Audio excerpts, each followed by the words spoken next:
राम राम, सबको राम राम।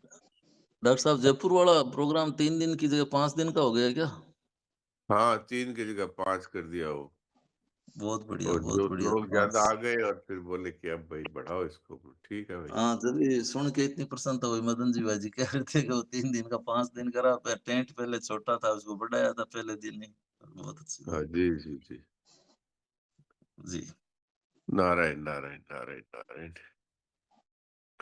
त्वमेव माता च पिता त्वमेव, त्वमेव बन्धुश्च सखा त्वमेव, त्वमेव विद्या द्रविणं त्वमेव, त्वमेव सर्वं मम देवदेव।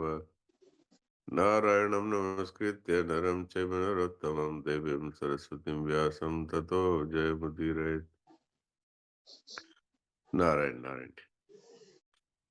आज श्री पंचरत्न गीता, जो कि एक पॉकेट साइज सजिल्द पुस्तक है, और इसमें जो 5 रत्न भरे हुए हैं, श्रीमद् भगवद गीता, श्री विष्णु सहस्त्रनाम स्तोत्र, विष्णु स्तवराज, अनुस्मृति, गजेंद्र मोक्ष। इसके अलावा भी इसमें कई रत्न है, जैसे श्रद्धेय स्वामी जी महाराज की नित्य स्तुति प्रार्थना अर्थ सहित दी हुई है, गजल गीता है श्रद्धेय श्री सेठ जी की, और आर्थ भाव से भगवान से प्रार्थना है, नित्य पठनीय 5 श्लोक भी अर्थ सहित दिए हुए हैं, और अंत में दिया है गीता सार 18 अध्यायों का। तो आज हम इसमें चौथे अध्याय का गीता सार पढ़ते हैं।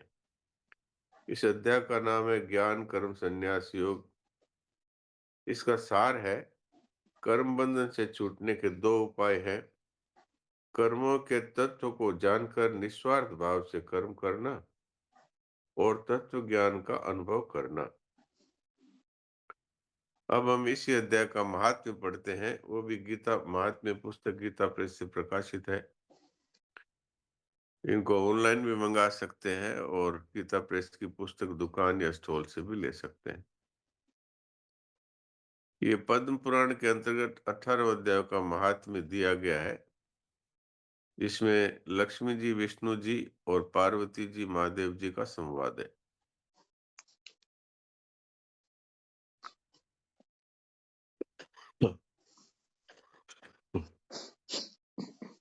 चौथे अध्याय का महात्म्य अभी पढ़ो।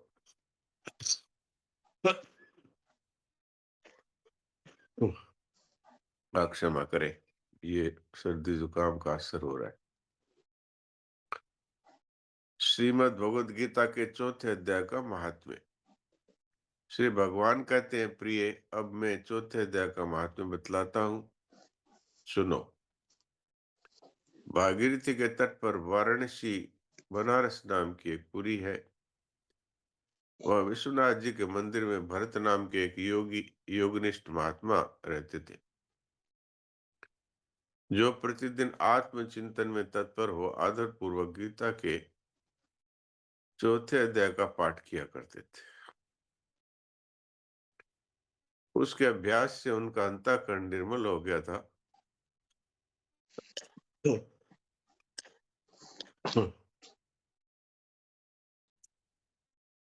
वे शीत उष्ण आदि द्वंद्वों से कभी व्यथित नहीं होते थे। एक समय की बात है, वे तपोधन नगर की सीमा में स्थित देवताओं का दर्शन करने की इच्छा से भ्रमण करते हुए नगर से बाहर निकल गए। वहां बेर के दो वृक्ष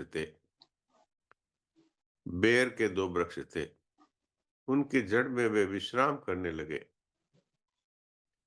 एक वृक्ष की जड़ में उन्होंने अपना मस्तक रखा, और दूसरे वृक्ष के मूल में उनका एक पैर टिका हुआ था। थोड़ी देर बाद जब वे तपस्वी चले गए, तब बेर के वे दोनों वृक्ष 5 ही 6 दिनों के भीतर सूख गए। उनमें पत्ते और डालियां भी नहीं रह गई। तत्पश्चात वे दोनों वृक्ष कहीं ब्राह्मणों के पवित्र गृह में 2 कन्याओं के रूप में उत्पन्न हुए। वे दोनों कन्याएं जब बढ़कर 7 वर्ष की हो गई, तब एक दिन उन्होंने दूर देशों से घूमकर आते हुए भरत मुनि को देखा। उन्हें देखते ही वे दोनों उनके चरणों में पड़ गई और मीठी वाणी में बोली, मुने, आपकी कृपा से हम दोनों का उद्धार हुआ है। हमने बेर की योनि त्याग कर मानव शरीर प्राप्त किया है। उनके इस प्रकार कहने पर मुनि को बड़ा विस्मय हुआ। उन्होंने पूछा, पुत्रियों, मैंने कब और किस साधन से तुम्हें मुक्त किया था? साथ ही ये भी बताओ कि तुम्हारे बेर के वृक्ष होने में क्या कारण था, क्योंकि इस विषय में मुझे कुछ भी ज्ञात नहीं है। तब वे कन्याएं पहले उन्हें अपने बेर होने हो जाने का कारण बतलाती हुई बोली, मुने, गोदावरी नदी के तट पर छिन्न पाप नामक उत्तम तीर्थ है, जो मनुष्यों को पुण्य प्रदान करने वाला है। उस तीर्थ में सत्य तपा नामक एक तपस्वी बड़ी कठोर तपस्या कर रहे थे।